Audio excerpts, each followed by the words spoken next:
අධිකරණය වහලා දාමු. අධිකරණයේ විනිසුරුවරු වැඩක් නැහැ. එහෙනම් ඒ සියල්ල වහලා දාන්න. මොකද පොලිසිය නම් නඩු කියන්නේ.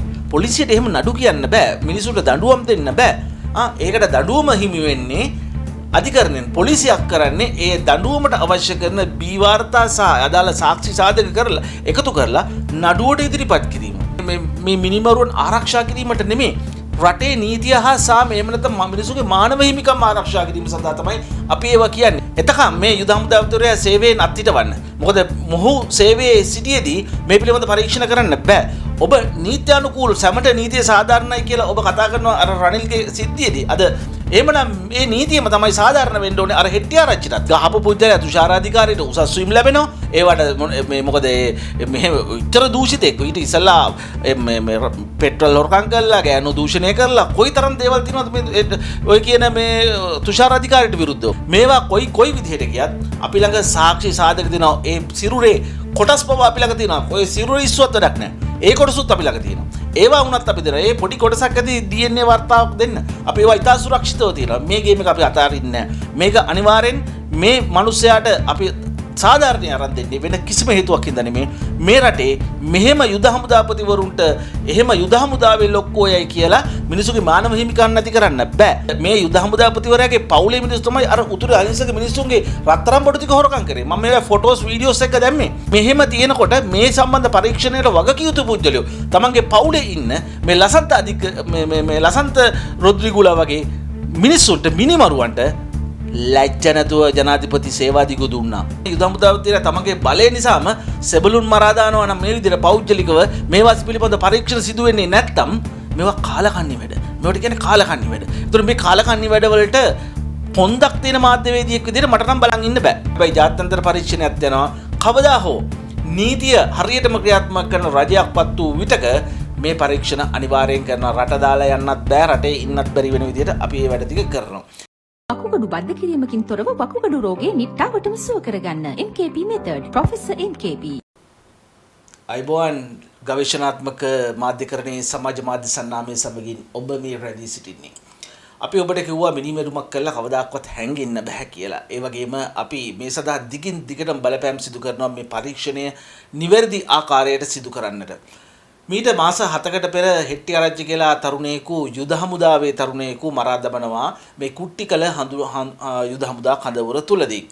මේ මරා දමන්නේ ගහලා මරා දමන්නේ. ඒකට තුෂාර අධිකාරී කියන එවකට ඒ කුට්ටිකල යුද හමුදා කඳවුරේ බාරව සිටි මේජර් වරයා තමයි මේ මිනිමෙරුම සිදු කරන්නේ. ඒ මිනිමෙරුම සිදු කරන්නට අවශ්‍ය කරන ඒ සාක්ෂි හඬපට සාක්ෂි මේ සියල්ල අපි මේ වෙන විට අදාළ ස්ථානවලට ලබා දීලා තියෙනවා. විශේෂයෙන්ම මේ මිනිමෙරුම කරපු ස්ථානයේ තිබෙන රුධිර සාම්පල පවා අපි අරන් තියනවා. අරගෙන ඒවා ඒ අවශ්‍ය ස්ථානවලට ලබා දීලා තියෙනවා.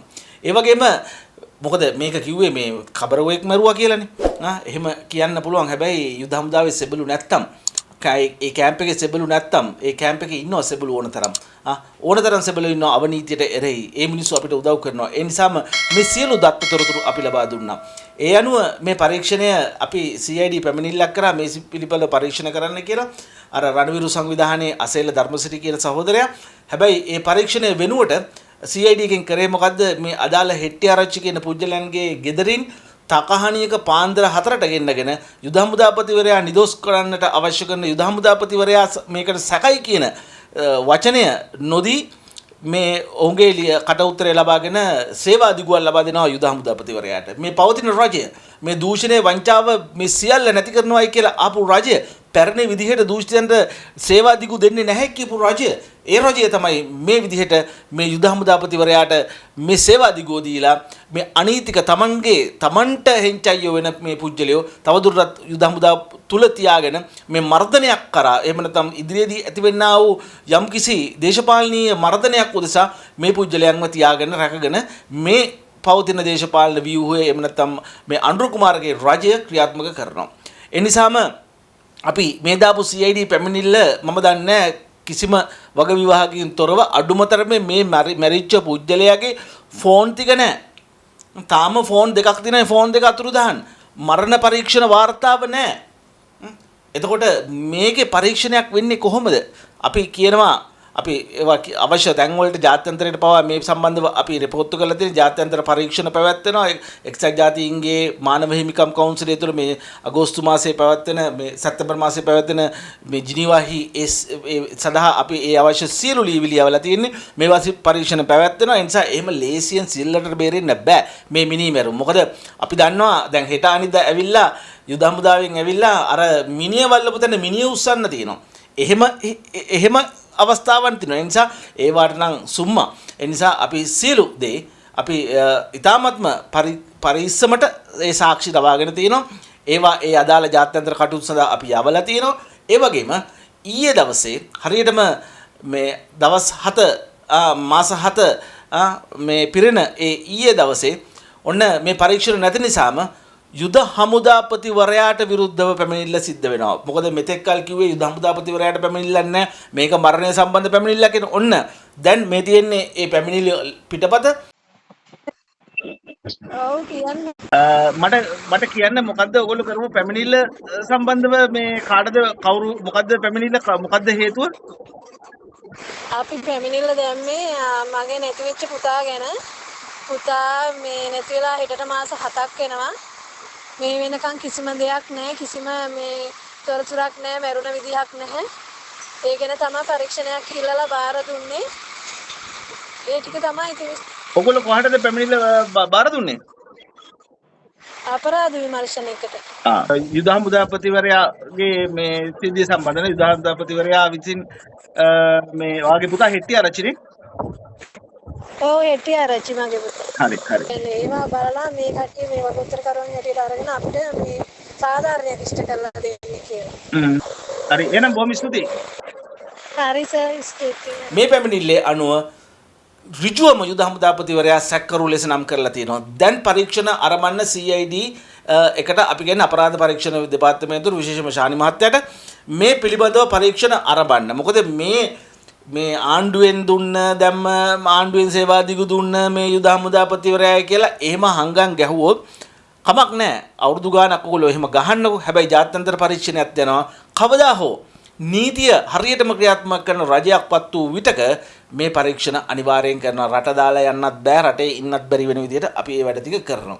ඒ නිසා මේවා වැරදි. මේ මිනිමෙරුම් කරලා එහෙම මිනිස්සුන්ට ඉන්න බෑ. යම් කිසි මම හැම වෙලාවෙම කියන එක මිනිස්සුගේ මානව හිමිකම් කියලා එකක් තියෙනවා. මේ ඔබ බලන ඔබටත් මානව හිමිකම් තියෙනවා. අපි සමහර අවස්ථාවල වැඩසටහන් කරනවා මේ STF එකෙන් හෝ පොලිසියෙන් යම් කිසි පුජ්‍යලයක් ත්‍ස්තවාදියෙක් ෂූටර් කෙනෙක් වෙන්න පුළුවන්.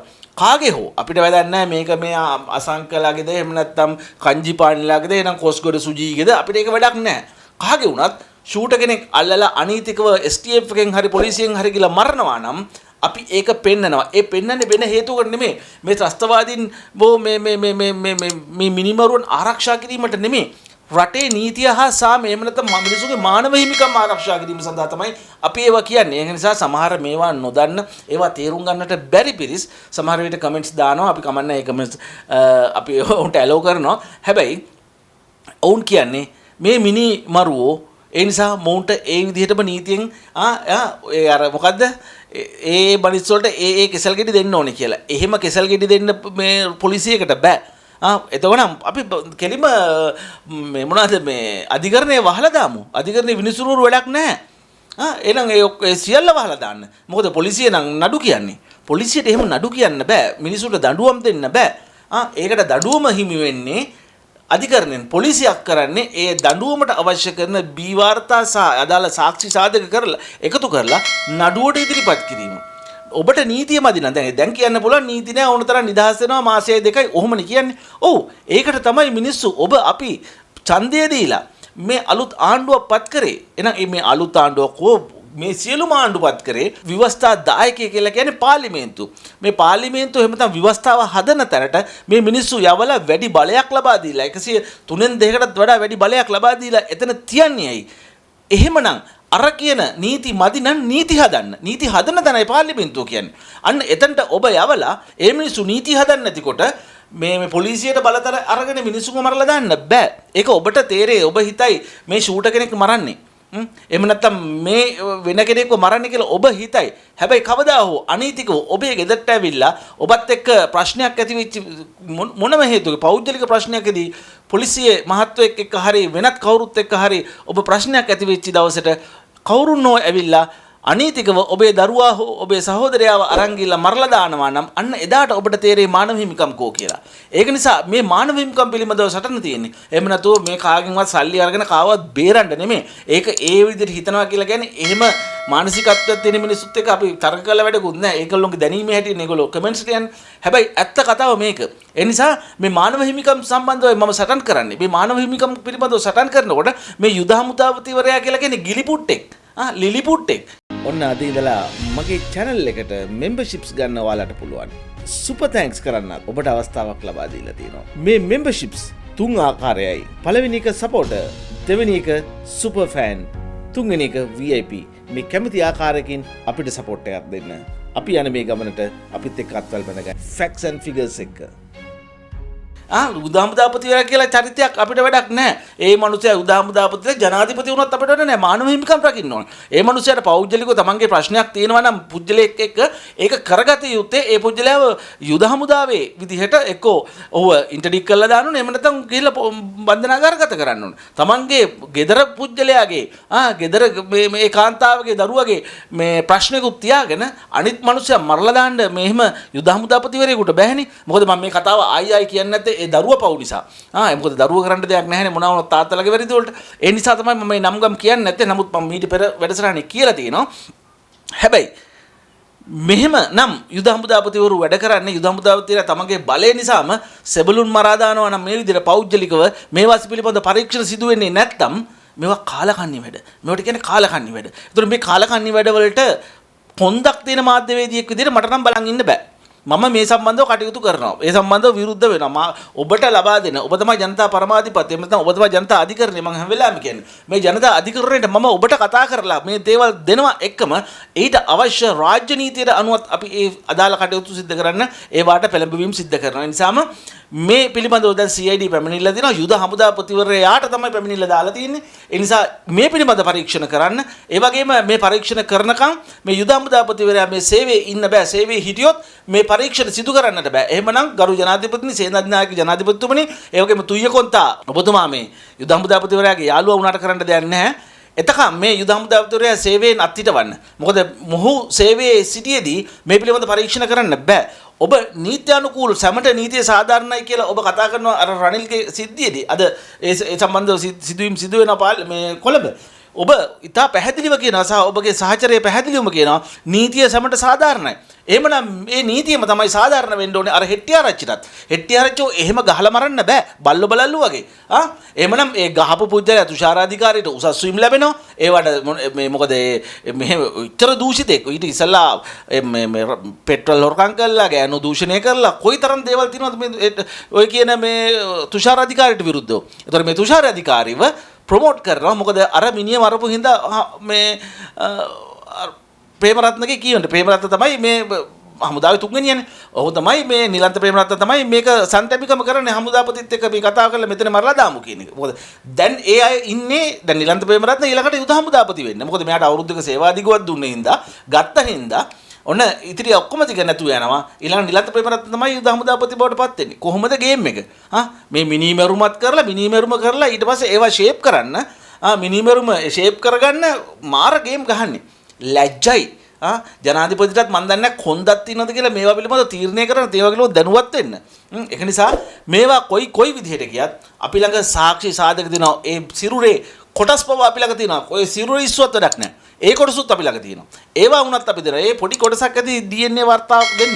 අපි ඒවා ඉතා සුරක්ෂිතව තියෙනවා. මේ ගේම් එක අපි අතාරින්නේ නැහැ. මේක අනිවාර්යෙන් මේ මිනිස්සයාට අපි සාධාරණේ අරන් දෙන්නේ වෙන කිසිම හේතුවක් හින්දා නෙමෙයි. මේ රටේ මෙහෙම යුද හමුදාපතිවරුන්ට එහෙම යුද හමුදාවේ ලොක්කෝයයි කියලා මිනිසුගේ මානව හිමිකම් නැති කරන්න බෑ. මොකද මේ යුද හමුදාපතිවරයාගේ පවුලේ මිනිස්සු තමයි අර උතුරේ අහිංසක මිනිස්සුන්ගේ රත්තරන් බඩු ටික හොරකම් කරේ. මම මේවා ෆොටෝස් වීඩියෝස් එක දැම්මේ. ඒ රත්තරන් කොහොමද උණු කරලා කොහොමද මේ පොළු හදාගෙන ගෙදර තියන් ඉන්නේ බාස්කට් වල. ඊළඟට ඒවා විකුණන්න කොහොමද බිස්කට් හදලා තියෙන්නේ. මේ මිනිස්සුගේ අතේ තියෙද්දි මම ෆොටෝ ගහලා පෙන්නුවේ. මෙච්චර සාක්ෂි සාධක තියෙද්දි අච්චර දැන් උතුරේ ජනතාව තමන්ගේ රත්තරන් බඩු සහ ඔවුන්ගේ මානව හිමිකම් කඩවීම පිළිබඳව ජිනීවා ගිහිල්ලා තියෙනවා. මෙහෙම තියෙනකොට මේ සම්බන්ධ පරීක්ෂණයට වගකිය යුතු පුද්ගලයෝ තමන්ගේ පවුලේ ඉන්න මේ ලසන්ත රොද්රිගුලා වගේ මිනිස්සුන්ට මිනිමරුවන්ට ලැජ්ජ නැතුව ජනාධිපති සේවාදිගු දුන්නා. මොනවද මේ? ලැජ්ජයි ජනාධිපතිතුමනි, ලැජ්ජයි. ඒ නිසා ඔබ මේ පිළිබඳ පරීක්ෂණය පටන් ගන්න ශානි. අපි හිතනවා ඔබතුමා යමක් කරයි කියලා. හැබැයි ඔබතුමා යමක් කරන්නේ නැත්නම් ඒත් ප්‍රශ්නයක් නැහැ. අපි යමක් කරනවා ජාත්‍යන්තරව. ගිහින් එන්න මම සාලිටි. Sally's voice, the best voice with every fact in Sri Lanka's eyes. The nation's guy with the vision news. We are the best, the first, and now with Sally we make the vow.